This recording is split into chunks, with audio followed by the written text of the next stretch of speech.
गुरु ब्रह्मा महिमालेख शरण। गुरु ब्रह्मा महिमालेख शरण। गुरु ब्रह्मा महिमालेख शरण।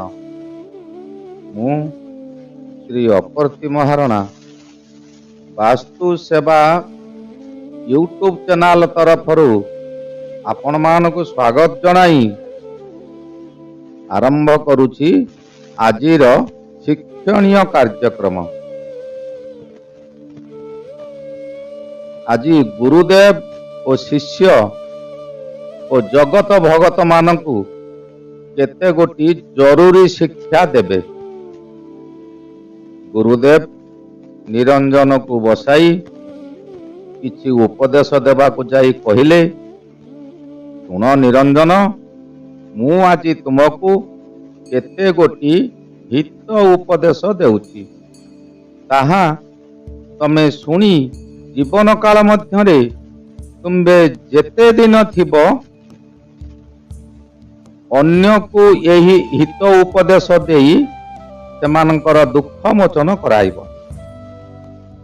मनरे केबे हेले गर्व अहंकार करिबो नाही, सर्वदा धर्म मार्ग रे परिचालित हेबो। अन्याय धन को केबे हेले ग्रहण करिबो नाही, किंबा गर्वी अहंकारी लोकंक ठारू खाद्य ग्रहण करिबो नाही। जने मूलिया मूल लागुथिबो, दिन तमाम कठिन परिश्रम करी जेउ धन आनिथिबो ताहा थारू खाद्य ग्रहण करिबो, तहिरे तमर धैर्य शक्ति वृद्धि हेबो। से जेपरी कठिन परिश्रम करी अन्यर खाद्य जोगाड़ करुछि, इटा पत्थर बोही अन्य सकाशे घर तैयारी करुछि, किंतु निजर भंगा कुड़िया रे तार परिवार धरी शांति रे रहुछि। तांकर मन जेपरी तांकर खाद्य मध्य सेही परी हेबो। एहार एक उदाहरण देउछि सुन। थरे जने धनी घर साधु भिक्षा देउथिले। भिक्षा प्रस्तुति करुथिले धनी लोकर भौणी। भौणी अर्थ पियूसी, भौणी नुहे, धनी लोकर पियूसी भिक्षा जोगाड़ करुथिले। भिक्षा समय हेला, समस्ते भिक्षा धरी धर्म दांड रे उपस्थित हेले। साधु मानंकर एक पार्श्व रे धनी व्यक्तिर परिवार भिक्षा रे बसी गले। भिक्षा परे साधु बसिछंती, हठात विदेश रे थिबा पुअर एक दुख खबर पाइले। पुओ तांकर डाक्तरखाना रे चिकित्सित हेउछंती। दुख रे परिवार भांगी पड़िले। साधु को पचारिले, एपरी काहींकी हेला? साधु कहले, यहा प्रभुंकर इच्छा थिला। प्रभु जहा करंती प्राणीर मंगल निमंते, यहा द्वारा तमे एक बड़ विपदरु मुक्ति पाई पार। धनी व्यक्ति कहिला, मो पुअर एपरी दुख समय रे आपण एपरी कहिबाटा अनुचित। साधु कहिले, तमे प्रभुंक निमते अमणिया जोगाड़ कर, मनरे कोनोसी खराब भावना आनिब नाही। से तो धनी घर, तांकर बा अभाव कौन अछि? संगे संगे जोगाड़ करागला। साधु घिय बती जलाई प्रभु को अर्पण कले। दही, चूड़ा, क्षीर, नड़िया, गुड़, महू, चंदन, कर्पूर,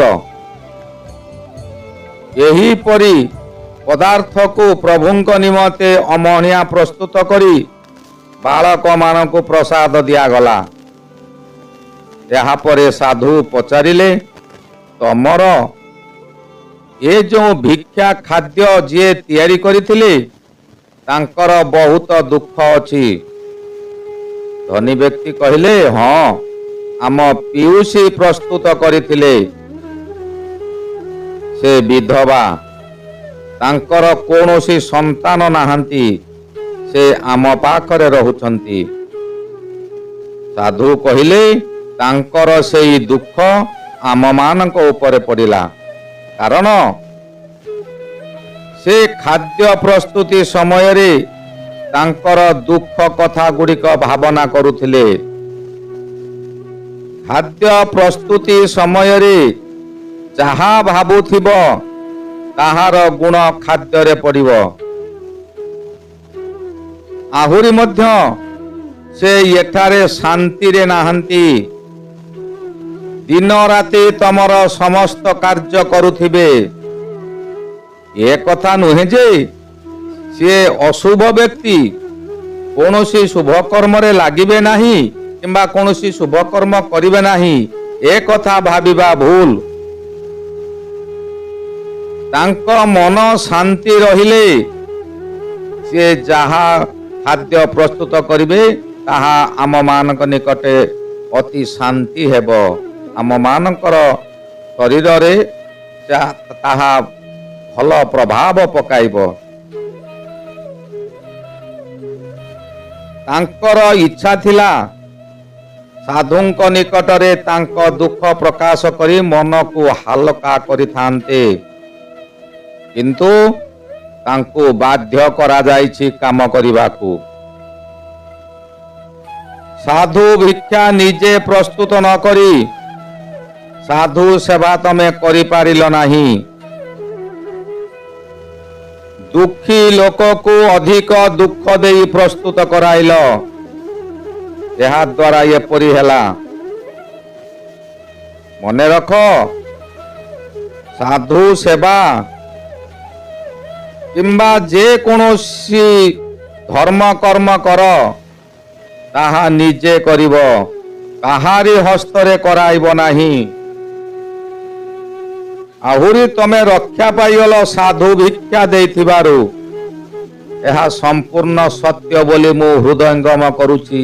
यह मोर बड़ भूल थिला बोली धनी व्यक्ति कहिले।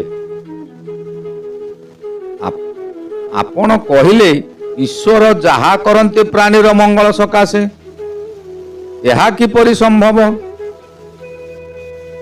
साधु कहिले सुन मु गोटिए छोटिया उदाहरण देउछि। गोटिए राज्य रे जने राजा थिले से बहुत प्रभावशाली थिले। थरे राजसभा रे बसी थांती निज खंडार धार परखुतिले केते धार अछि। हठात खंडाटी तलकू खसी पड़िला। तांक पाखरे बसीथिबा शिशु पुत्रर गोड़रे पड़ीगला। शिशुटीर गोटिए आंगुली कटिगला। समस्ते व्यस्त होइगले। चाटुकार माने केते कथा कहि चलिले। आहा आजी आमर की दुर्भाग्य राजकुमारंकर पादरे पड़ी गोटिए आंगुली कटिगला। केते जंत्रणा पाउथिबे। समस्ते यही परि व्यस्त हेउथिले किंतु मंत्री विचलित न होई कहिले ईश्वर जहा करंती ताहा आंभ मानकर मंगल सकाशे। ए विपद समय रे मंत्रींकर ये वाक्य सुनी महाराज अति क्रोधान्वित होई गले। संगे संगे आदेश देले अरे के अछरे ये मंत्री को बंदी कर। सहकारी मंत्री को महामंत्री पद दिया कराइले। किछि दिन गला नुआ मंत्रींकर पुत्र ओ महाराजंकर पुत्र दुहे गुरुकुल रे विद्या अध्ययन कले। थरे कौनसी स्थान रे ନର ବଳିର ଆବଶ୍ୟକ ପଡ଼ିଲା।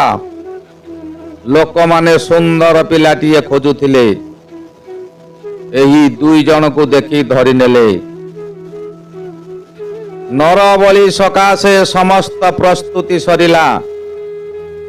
ପ୍ରଥମେ ରାଜକୁମାରକୁ ବଳି ପାଖକୁ ନିଆଗଲା। ଫୁଲ, ଚନ୍ଦନ ଓ ନୂତନ ବସ୍ତ୍ର ପିନ୍ଧାଇ ଦିଆଗଲା। ତାପରେ ପରୀକ୍ଷା କରାଗଲା ଏ ବାଳକ ନିଖୁଣ ଅଛି କି ନାହିଁ। ଦେଖିଲେ ତାର ପାଦରେ 4 ଗୋଟି ଅଙ୍ଗୁଳି ଅଛି,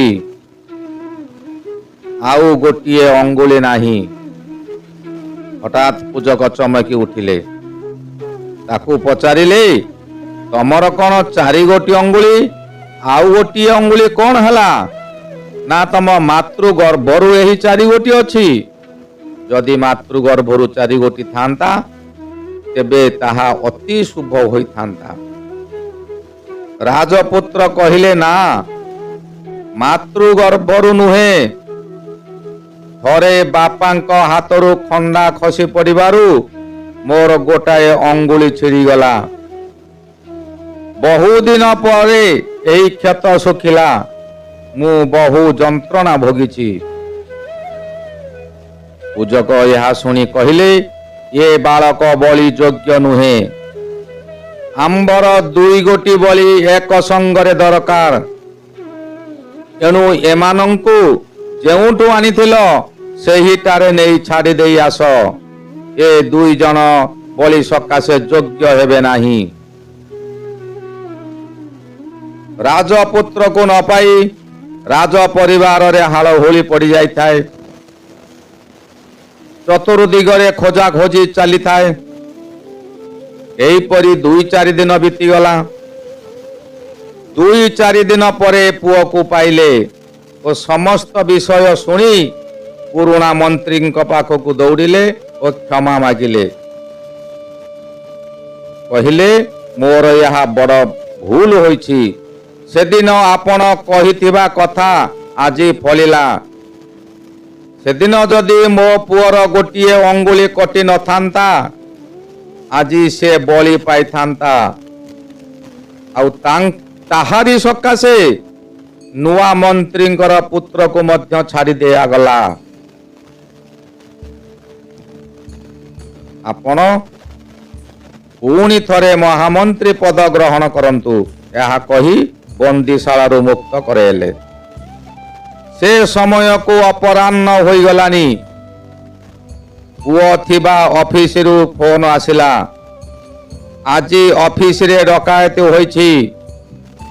ଅଫିସର ସମସ୍ତ କର୍ମଚାରୀଙ୍କ ନାମରେ ପୁଲିସ କେସ୍ ହୋଇଛି। ସେମାନେ ଡକାୟତଙ୍କୁ ସାହାଯ୍ୟ କରିଥିଲେ, କିନ୍ତୁ ଏ ପିଲା, ଏ ବାଳକ ବା ଏ ଧନୀଙ୍କର ପୁତ୍ର ମେଡିକାଲରେ ଥିବାରୁ ପୋଲିସ କେସରୁ ମୁକ୍ତି ପାଇଯାଇଛି। ଏହାପରେ ଏହା ଶୁଣି ଧନୀ ବ୍ୟକ୍ତି ସାଧୁଙ୍କ ପାଦ ତଳେ ପଡ଼ି କ୍ଷମା ଭିକ୍ଷା ମାଗିଲେ। ବାବା କହିଲେ, ଶୁଣିଲ ତ ନିରଞ୍ଜନ, ସର୍ବଦା ଭାବିବ ଯେ ପ୍ରଭୁ ଯାହା କରନ୍ତି ମଙ୍ଗଳ ସକାଶେ। ଉଠ, ଜଳଖିଆ ଭିକ୍ଷା କରିବା।